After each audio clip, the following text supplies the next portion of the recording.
Good morning, students. Today we will start chapter 3 in history, the Delhi Sultans. Chapter name is the Delhi Sultans. In chapter 2, we saw that regions like the Kaveri Delta became the center of large kingdoms. तो जो Kaveri river का जो delta था वो काफ़ी important part बन गया था चोला डायनेस्टी का। जो हमारा साउथ इंडिया का जो पार्ट है हमने पढ़ा था Chola dynasty. Did you notice that there was no mention of a kingdom with Delhi as its capital. यानी चैप्टर 2 तक दिल्ली का कहीं भी कोई जिक्र नहीं आता है। क्यों? क्योंकि that was because Delhi became an important city only in the 12th century. यानी Delhi became an important city in 12th century. Take a look at table 1। ये जो टेबल 1 है अभी इसको देखेंगे। Delhi first become the capital of a kingdom under the Tomara, यानी तोमर भी बोलते हैं, Tomara Rajputs who were defeated in the middle of the 12th century by the Chauhans, also referred to as Chahamanas of Ajmer. तो यानी हमने चौहान्स के बारे में भी चैप्टर 2 में पढ़ा था, अटैक ऑफ गजनी एंड गोरी के। तो पृथ्वीराज जो 3 था उसके बारे में हमने पढ़ा था। तो यानी चौहान ने डिफीट किया किसको? तोमरा राजपूत को।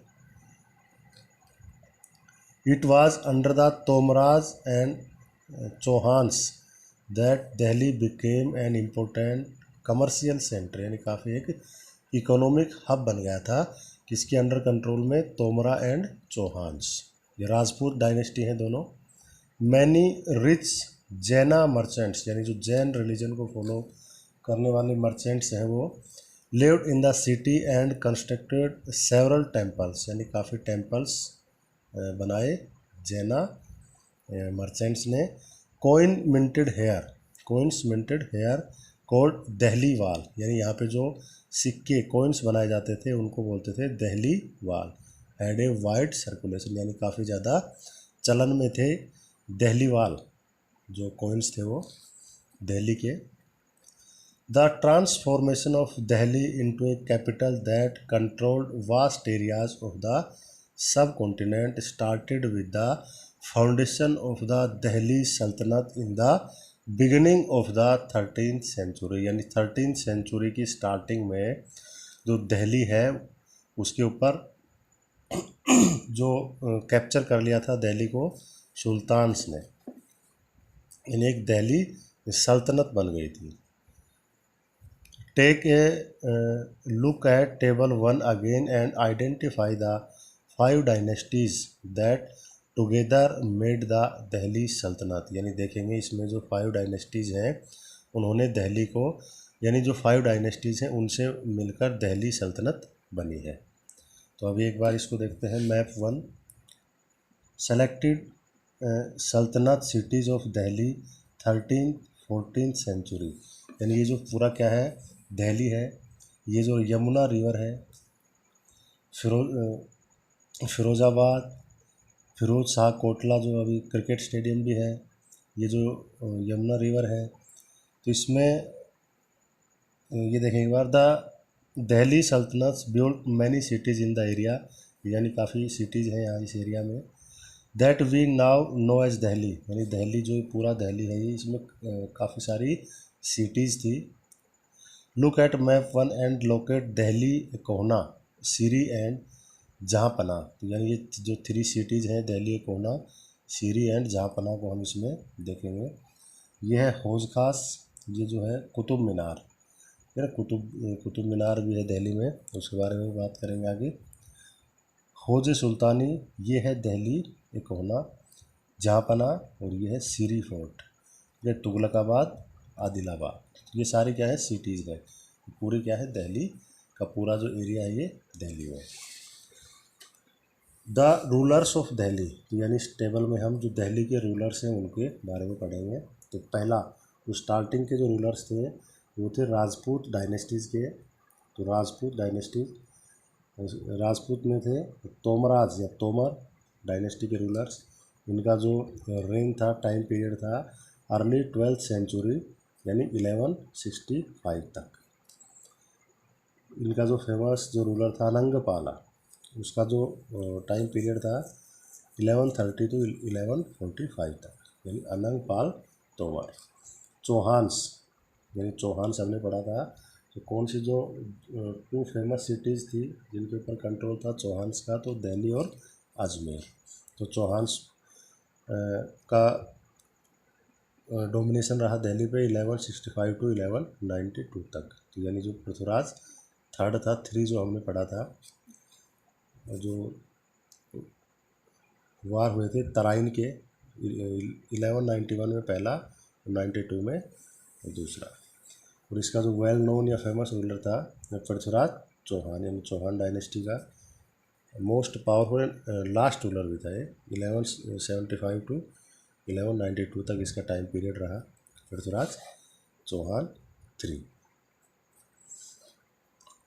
नेक्स्ट है अर्ली तुर्किश रूलर्स, यानी जो तुर्क डायनेस्टी से बिलोंग करते थे, उनका जो टाइम पीरियड था 1206 टू 1290 तक। इनमें कौन कौन से फेमस जो रूलर्स थे उनके बारे में देखेंगे। कुतुबुद्दीन ऐबक, यानी जो कुतुबुद्दीन ऐबक था, तो Qutbuddin Aibak was the founder of Delhi sultanate. तो दिल्ली सल्तनत का यानी स्टार्टिंग में पहला रूलर कौन था, यानी जो फॉरेनर भी कह सकते हैं out of India, Qutbuddin Aibak. तो ये कौन था, मोहम्मद गोरी, जो हमने गोरी के बारे में पढ़ा था ना पिछले चैप्टर में, जिसने पृथ्वीराज चौहान को हराया था तराइन सेकंड में। तो उसका ये स्लेव था। तो गोरी यहाँ से चला गया अफ़गानिस्तान, और जो दिल्ली है वो किसको सौंप दिया, कुतुबुद्दीन ऐबक को। तो यानी दिल्ली का रूलर कौन बन गया, Qutbuddin Aibak. He was slave of Mohammad Ghori. इसका टाइम पीरियड रहा 1206 टू 1210 तक, यानी 4 ईयर। उसके बाद इसका जो लड़का था शमसुद्दीन इल्तुतमिश, जो कुतुबुद्दीन ऐबक था ना, इसने जो कुतुब मीनार है उसका कंस्ट्रक्शन स्टार्ट करवाया था। कुतुबुद्दीन ऐबक यानी कुतुबुद्दीन ऐबक के नाम से क्या नाम है, कुतुब मीनार। तो यानी इसका जो कंस्ट्रक्शन है वो स्टार्ट करवाया था कुतुबुद्दीन ऐबक ने। और उसके बाद में इल्तुतमिश, इसका टाइम पीरियड 1210 टू 1236। ये काफ़ी पावरफुल और फेमस रूलर भी था। इसने इसको कंप्लीट करवाया था कुतुब मीनार को। तो कंप्लीट किसने करवाया, इल्तुतमिश ने। स्टार्ट किसने करवाया, कुतुबुद्दीन ऐबक ने। उसके बाद में है रजिया, ये इसकी डॉक्टर थी इल्तुतमिश की। 1236 टू 1240 तक इसका टाइम पीरियड रहा। और ये यानी first women ruler in the history या मिडिवल हिस्ट्री। इसका time period 1236 to 1240। She was daughter of Iltutmish. Ghiyasuddin Balban, ये काफ़ी पावरफुल रूलर हुआ था। 1266 टू 1287 तक इसका टाइम पीरियड था। नेक्स्ट डायनेस्टी है खलजी डायनेस्टी। तो ये जो दिख रहा है इल्तुतमिश का ये टॉम्ब है, इल्तुतमिश टॉम्ब। खलजी डायनेस्टी जो टाइम पीरियड है 1290 टू 1320। यानी जो फाउंडर था खलजी डायनेस्टी का वो था जलालुद्दीन खलजी। तो who was the founder of Khalji dynasty, तो आंसर जलालुद्दीन खलजी। इसका टाइम पीरियड 1290 टू 1296। उसके बाद में वेल नोन फेमस रूलर, काफ़ी पावरफुल, और जिसने काफ़ी एक्सपेंड किया, इंक्रीज़ किया अपने टेरिटरी को, अलाउद्दीन खिलजी। तो अलाउद्दीन खिलजी के जो हमने अभी एक मूवी भी है पद्मावत, उसमें भी आपने देखा होगा अलाउद्दीन खिलजी और रानी पद्मावती के बारे में है, या पद्मिनी भी बोलते हैं, जो मेवाड़ की रानी थी। उसका टाइम पीरियड था 1296 टू 1316। तो Alauddin Khilji was the first ruler of Delhi Sultanate attacked in the southern part of India. यानी जो उसने जो साउथ इंडिया के जो पार्ट्स थे, जो भी डायनेस्टीज थी, जो भी किंगडम्स थे, उन पर अटैक करने वाला पहला रूलर कौन था, अलाउद्दीन खिलजी। नेक्स्ट डायनेस्टी है तुगलक डायनेस्टी। उसका जो टाइम पीरियड है 1320 टू 1414। तो इसका जो फाउंडर था, स्टार्ट करने वाला था जो डायनेस्टी को, वो था गियासुद्दीन तुगलक। तो इसका टाइम पीरियड था, रेन था इसका 1322-1324। उसके बाद में मोहम्मद तुगलक 1324-1351। तो मोहम्मद तुगलक के बारे में हम पढ़ेंगे कि इसने कैसे अपनी जो कैपिटल है दिल्ली से इसको चेंज करके इसको दौलताबाद ले गया। जो दोआब है उसमें टैक्स में इंक्रीज़ कर दिया।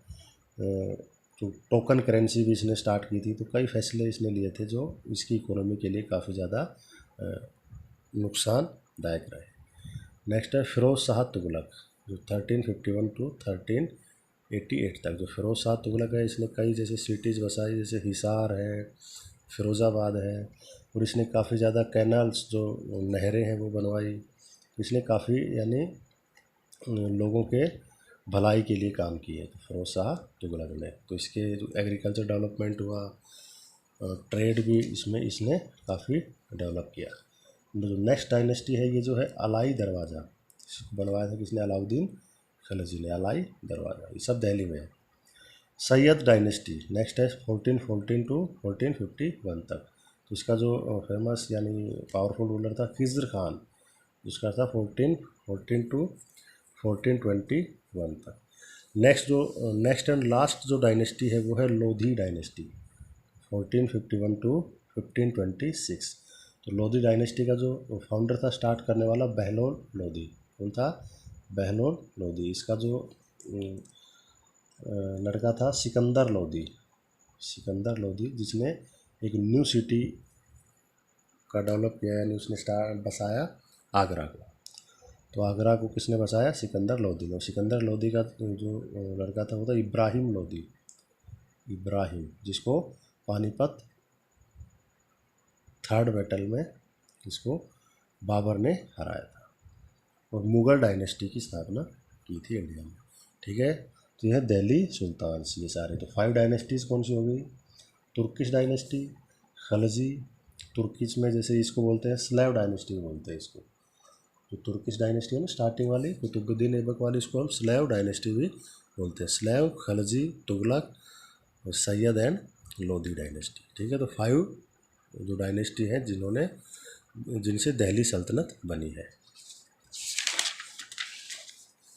Next, finding out about the Delhi sultans. तो दिल्ली जो सुल्तान्स हैं दिल्ली के, उनके बारे में हमें यानी कहाँ से पता लगा है? तो सोर्सेज कौन कौन से हैं जिनसे हमें दिल्ली सुल्तान्स के बारे में पता लगता है? ऑल्दो इंस्क्रिप्शंस वही हैं sources, coins, architecture provide a lot of information, specially valuable are histories. यानी ये सारे क्या हैं?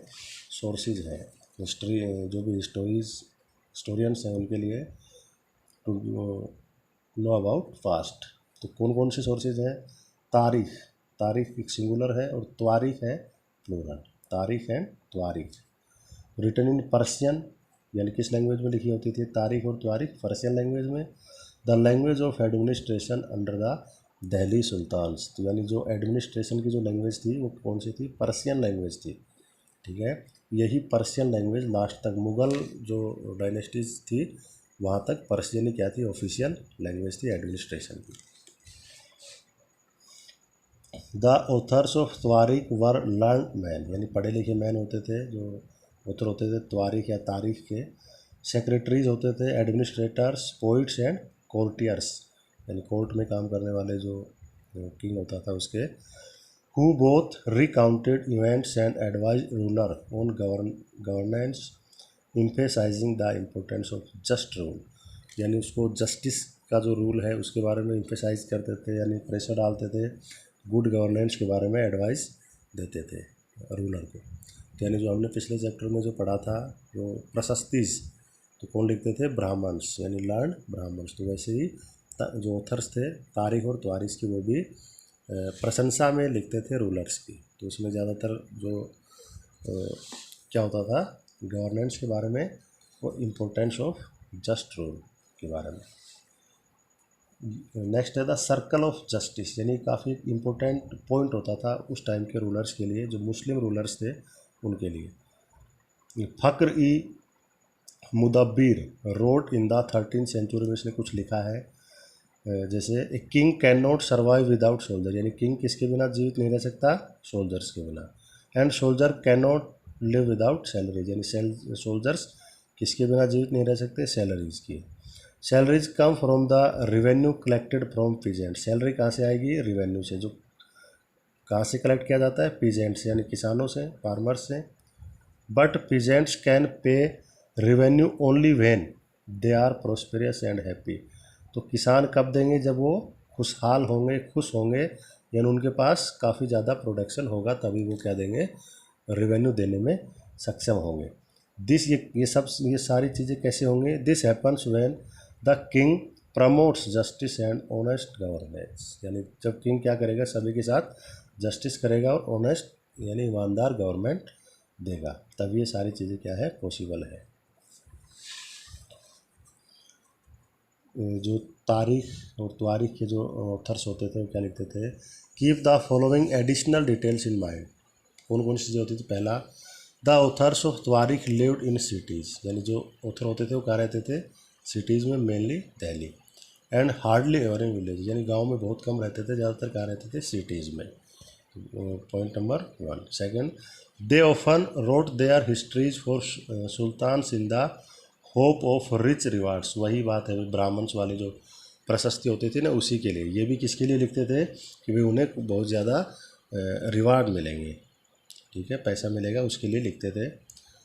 जैसे ब्राह्मण्स को वहाँ पे लैंड ग्रांट दी जाती थी। These authors advise ruler on the need to preserve an ideal social order based on birth right, यानी ये लिखते थे कि भाई जो राजा है, जो किंग है, रूलर बना है, वो उसका क्या है, बर्थ राइट है। एंड जेंडर डिस्टिंक्शंस, जो जेंडर डिस्टिंक्शन है ना, differences between male and female, there ideas were not shared by everybody, यानी ये जो दोनों जो आइडियाज़ हैं, birth right and gender distinctions का, वो सभी लोग उसको फॉलो नहीं करते थे। देख लेते हैं क्या है बर्थ राइट। प्रिविलेज होते स्पेशल राइट, यानी विशेष अधिकार। Claimed an account of birth, यानी बर्थ के आधार पे किसी को भी प्रिविलेज मिले, स्पेशल राइट मिले। फॉर एग्जांपल, जैसे पीपल बिलीव दैट नोबल्स, यानी जो हाईली पोजिटेड मैन होते थे, inherited their rights to govern, यानी उनको जो गवर्न करने का जो राइट है वो कहाँ से मिला है, क्यों मिला है, क्योंकि because they were born in certain family, क्योंकि वो इसी फैमिली में पैदा हुए हैं, तो इनको क्या हो गया, बर्थ राइट हो गया, जन्म से जो रिलेटेड जो राइट है वो। Gender distinctions, social and biological differences between women and man, तो क्या मीनिंग होगा इसका, जेंडर डिस्टिंक्शंस का, social and biological differences between women and man. Usually this differences are use to argue that, यानी क्यों यूज किया जाता था इसका, कि man are superior to women, यानी मैन क्या है, सुपीरियर है वुमेन से। नेक्स्ट है what Minhaj i Siraj thought about Razia, यानी रजिया के बारे में लिखा है मिनहाज ए सिराज ने, और इसने क्या लिखा है रजिया के बारे में, कि भाई रजिया है वो काफ़ी ज़्यादा एबल थी अपने जो ब्रदर्स थे उनसे, तो इसीलिए इल्तुतमिश ने उसको थ्रोन पे बिठाया। वो उसने उसके बाद में ऑन हर इंस्क्रिप्शंस, उसने इंस्क्रिप्शंस एंड कॉइन्स लिखे, और उसने उसमें जो मेंशन किया वो था कि she was the daughter of Sultan Iltutmish, this was in contrast to the queen Rudrama Devi, तो यानी उस टाइम पे कुछ और भी जो वुमेन रूलर हुई थी 1262 टू 1289 तक, Rudrama Devi of the Kakatiya dynasty, यानी जो काकतिया डायनेस्टी है of Warangal, part of modern Andhra Pradesh की जो काकतिया डायनेस्टी है, उसमें रुद्रमा देवी भी एक रूलर वुमेन रूलर हुई थी। Rudrama Devi changed her name of her inscriptions and pretended she was a man, यानी अपने आप को क्या लिखती थी, वो मैन है वो, ठीक है। अनदर क्वीन दिद्दा, जो दिद्दा है वो रूल इन कश्मीर, जिसका रूलिंग जो पीरियड था 980 टू 1003 तक, इसका जो टाइम पीरियड था। Her title is interesting, it comes from didi और एल्डर सिस्टर, यानी यूज करते हैं ना सिस्टर के लिए, एल्डर सिस्टर के लिए दीदी। And obviously affectionate term given to a loved ruled by her subjects, यानी जो उसके जो सब्जेक्ट्स थे, जो उसके फॉलोअर्स थे, जो उसके प्रजा कह सकते हैं हम, वो उसको दीदी के नाम से ही पुकारते थे। ठीक है, तो ये कुछ जो जैसे रजिया, रुद्रमा देवी एंड दिद्दा, ये काफ़ी well known and famous ruler हुई हैं medieval time of Indian history. Next ये जो है गैरिसन टाउन एंड हिंटरलैंड्स के बारे में हम नेक्स्ट वीडियो में पढ़ेंगे। Okay, thank you.